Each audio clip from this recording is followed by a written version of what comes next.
Mario's sheer mobility and his flexibility as a character have made him one of Nintendo's most recognizable faces, arguably becoming the face of the Japanese game maker itself. This has let the Red Plumber feature in a tremendous variety of games, movies and shows, from the traditional platformers to the collectathon game genre that Super Mario 64 essentially created.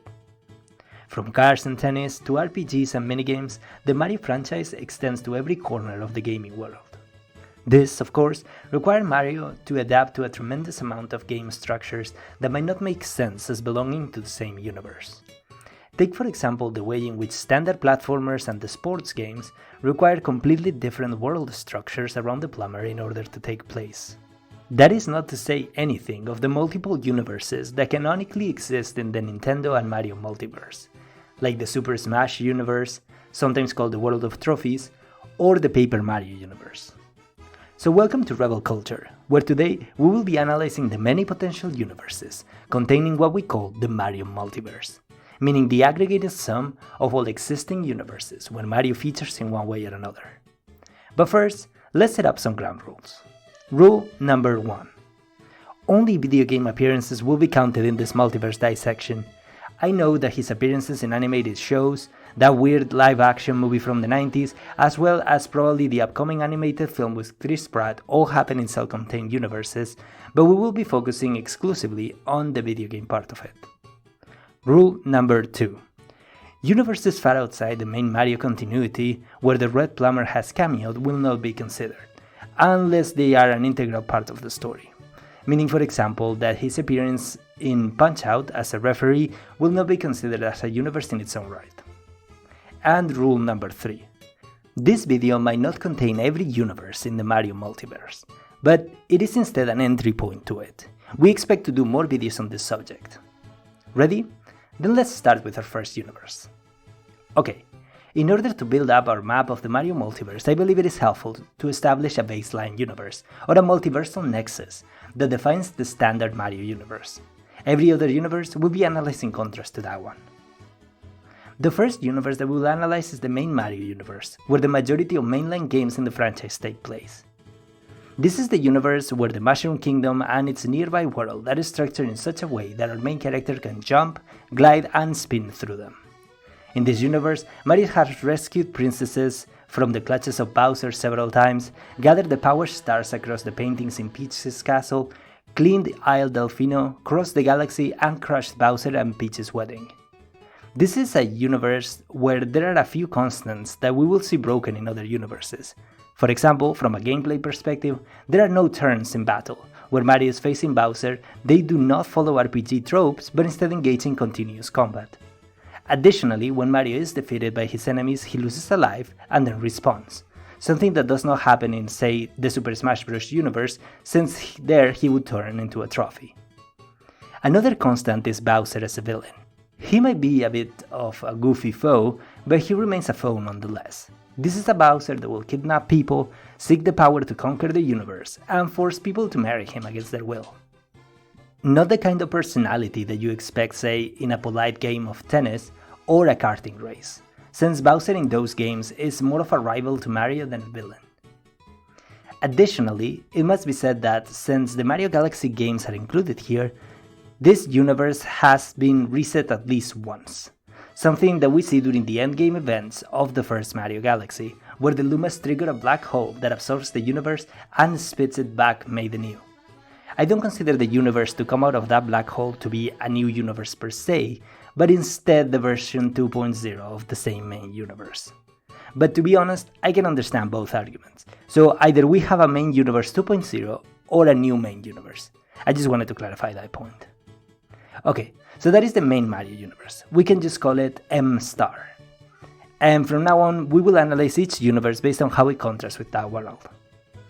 The next universe is gonna be the one I call the Sports and Party universe.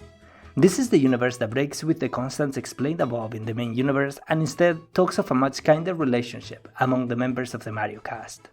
Here Bowser is not a universe-conquering, princess-kidnapping warlord, but a mischievous rival to Mario that once and again plays dirty but will never think of gather the power of the cosmos to become the most powerful being in existence. It always bothered me that Mario could just simply hang out with Bowser after everything that he does to him and his friends, as if he can just forgive him, and then jump on a couple of go-karting races together.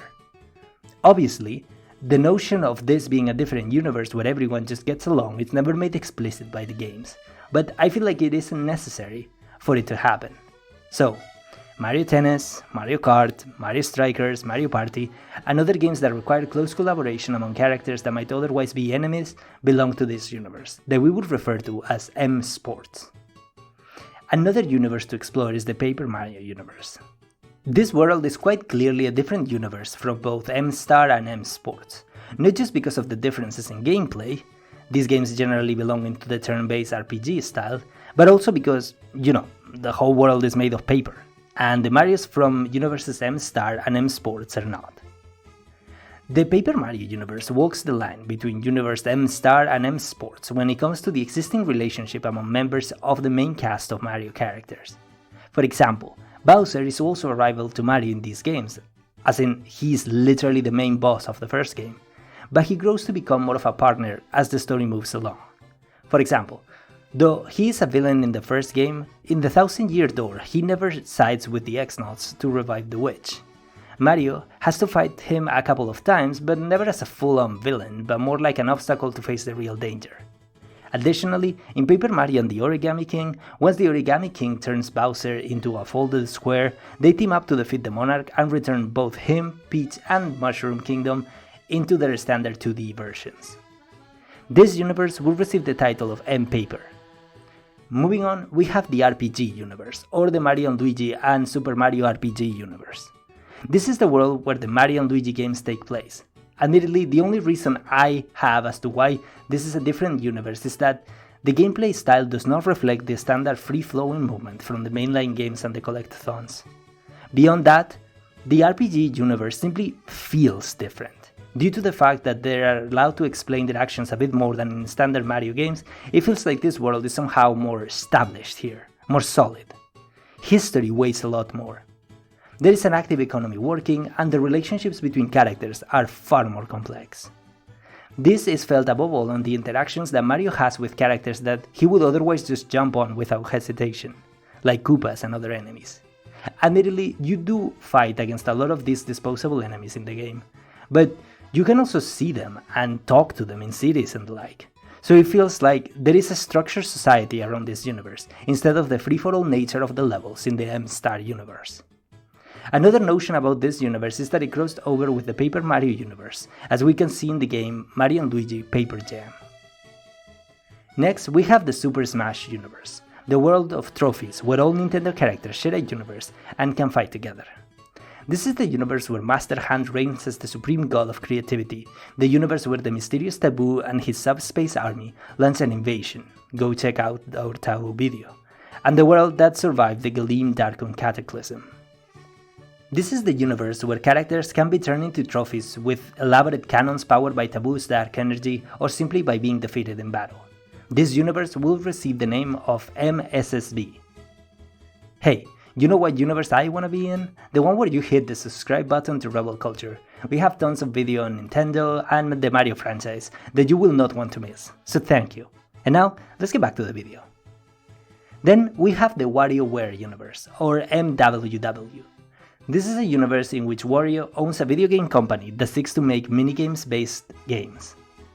I believe that the WarioWare games take place outside of the main M-Star universe because we can see across the series' history many references to the Mario games, be them the original Mario Bros. Or Mario Sunshine. The WarioWare universe seems to be a world where Super Mario is a game character, not a person who actually achieved those things. Here are some further reasons as to why I believe the MWW should be its own universe. Number 1. Wario references multitude of Nintendo games in the minigames of his franchise as if they were video games, not something that happened in real life. For example, in WarioWare Get It Together, the Fire Emblem series is referenced in a video game as a dating sim, something that evokes the relationship building process of the Three Houses game. Second, the world around Wario that we see in these cutscenes is very much un-Mario-like, meaning that it does not look like any corner of the Mushroom Kingdom that we have seen. For once, it is full of human-looking people, living in different cities, with established economy, since Wario wants to make tons of money selling his game. And number 3. Wario is not dressed in his usual yellow shirt and purple overalls, but instead he wears clothing that does not reference Mario at all. The classic Wario design was meant to evoke Mario, painting Wario as a funhouse mirror reflection of the Red Plumber. But in the WarioWare games, all of these references are nowhere to be seen, since in this universe he was not created as a counterpoint to Mario, but instead as a person in his own right. So, there we have the MWW universe. And to finish this video, we need to talk about the biggest controversy in the history of the franchise. When I showed this man to you, what do you see? Is it a stylized Mario belonging to the arcade era of the Red Plumber? Or is it an entirely different character that has absolutely nothing to do with the Nintendo hero? Or, as I have seen when researching this video, do you believe the theory of this man being the father of the Plumber brothers? This man is a character generally referred to as Jumpman, and he is the main character played in the original Donkey Kong game for the NES, where he sought to rescue Pauline from the clutches of an evil ape. Now, this is a big deal in the Mario franchise, so let me explain. Some people believe this guy Jumpman to not be an early rendition of Mario and instead be its own separate character. The reasons for this are mainly two. The first one is that the girl he's rescuing is Pauline, not Peach, and hence it must be someone else doing the rescuing, because Mario would not go around rescuing random girls once he has already found his princess.